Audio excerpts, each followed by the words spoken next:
Not quite there yet. T-minus 19 minutes, 16 seconds and counting. For those of you who are new, watch the L minus clock, not the T minus clock. The shuttle will launch in approximately 1 hour, 4 minutes, and 48 seconds.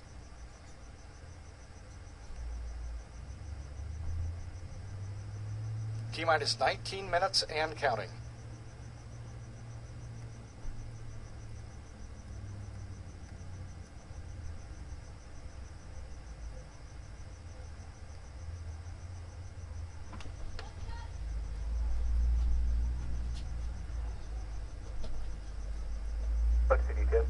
Go. Okay, pass off transition is complete. DPS ready for BSS to 101. NTD?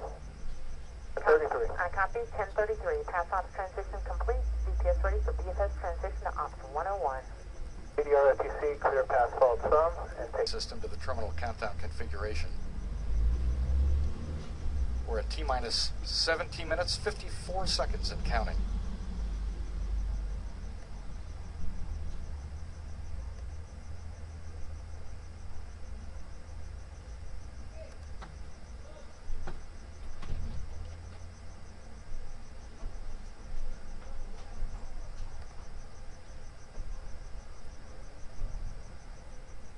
So as I just tweeted out, I think this is it. Roger that. We'll put that in work.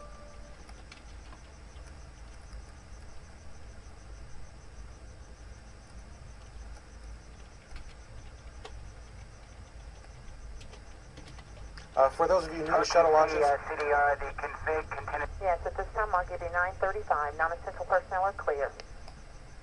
Okay, 935. T-minus 14 minutes, 15 seconds and counting. Horizontal set config. You have a go for performing NPS helium reconfig. Okay.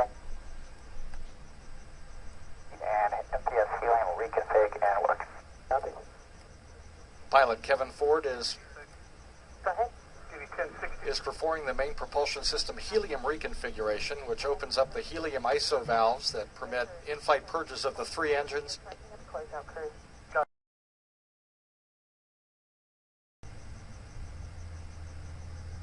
RTC PLT hardware caution warning memory clear. No unexpected errors. Thank you. This is shuttle launch control at T-minus 9 minutes and holding. 34 minutes, 38 seconds remain in the hold. We're not working any technical issues. Weather is go, both for launch and for return to launch site landing, should that become necessary.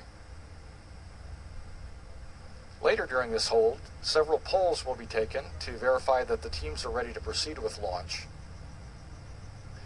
NASA Test Director Charlie Blackwell Thompson will poll all the engineers here in Firing Room 4. Mission Management Team Chairman Mike Moses will poll members of the Mission Management Team.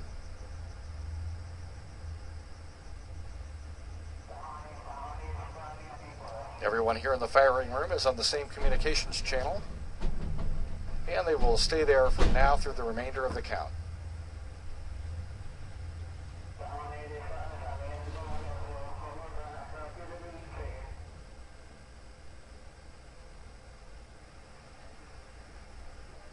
once we hit T-minus 9 minutes and counting, it's pretty much the final stretch, although they can still choose to hold the clock should a technical fault pop up or weather, whatever it is, until they hit T-minus 31 seconds, at which point the GLS system kind of goes into an automatic sequence, as it were.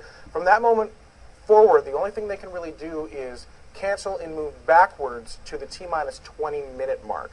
And then they'll have to go through from T-minus 20 minutes and counting. Unfortunately, if they were forced to do that, that would force them to not launch tonight. They would exit their window of opportunity. There's only about a 10-minute window in which they're able to launch and still make it to the International Space Station based on the position of the International Space Station above Earth and the rotation of the Earth. If they launch at the incorrect time outside of that 10-minute window, they'll expend too much fuel attempting to catch up to the International Space Station. That's why the windows are so small. It's also why we have to launch at dark 30 tonight. It's not because they like launching at night and because it's beautiful, because it is. It's because that's when they need to launch in order to reach the International Space Station.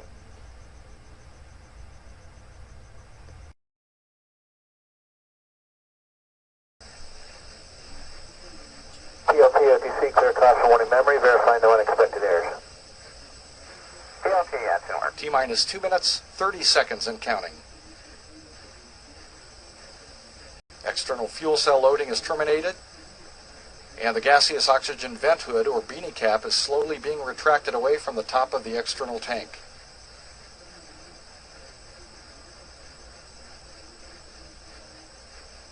OTC, PLT, caution warning memory, clear, no unexpected errors. Copy and Discovery OTC, close and lock your visors, initiate O2 flow. T-minus 2 minutes. Discovery, roger. CLS is go for EP LH2 pressurization. Liquid hydrogen replenish on the external tank is now being terminated. The astronauts are closing their helmet visors, allowing their suits to be fully pressurized.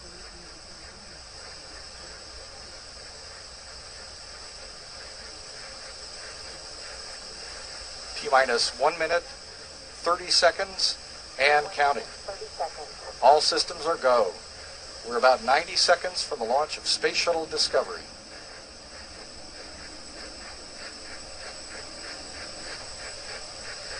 T-minus 1 minute, 15 seconds. The liquid hydrogen tank inside the external tank is reported to be at the proper flight pressure.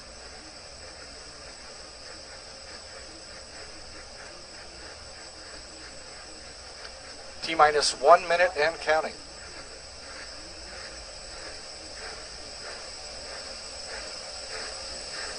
The booster joint heaters are being deactivated at this time. T-minus 50 seconds. Transitioning to orbital internal power. Discovery is now running off of its 3 onboard fuel cells. T-minus 38 seconds and counting. Coming up on a go for auto sequence start at T-minus 31 seconds. CLS is go for auto sequence start. And we have a go for auto sequence start. Discovery's onboard computers have primary control of all the vehicle's critical functions. T-minus 20 seconds. T-minus 15 seconds. The sound suppression water system has been activated. 10. CLS is go for main engine start. We have a go for main engine start. And main engine start. 2, 1. Booster ignition and liftoff of Discovery, celebrating its 25th birthday by racking up science and supplies to the space station. Houston now controlling the midnight ride of Rick Sturckow and his crew to the International Space Station. Discovery rolling on to the proper alignment for 4.5 million pounds of hardware and humans taking aim on the international outpost.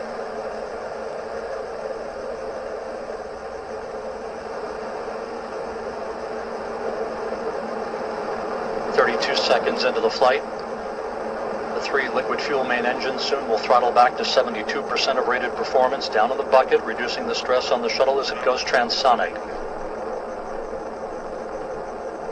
Discovery 3.5 miles in altitude, 4 miles downrange from the Kennedy Space Center.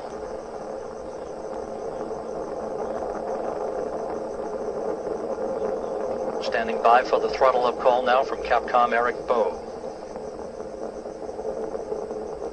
Discovery. Yep, still at throttle up. The throttle up call acknowledged by Commander Rick Sturckow, joined on the flight deck by pilot Kevin Ford, flight engineer Jose Hernandez, and Pat Forrester. Seated down on the middeck are Danny Olivas, Christopher Fugelsang of the European Space Agency, and Nicole Stott, hitching a ride for 3 months on the International Space Station.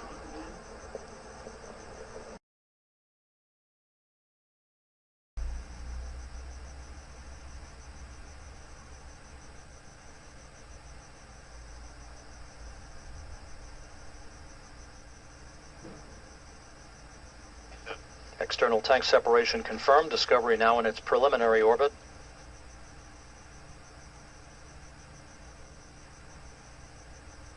You can see the flash photography as Discovery fades away from the camera view.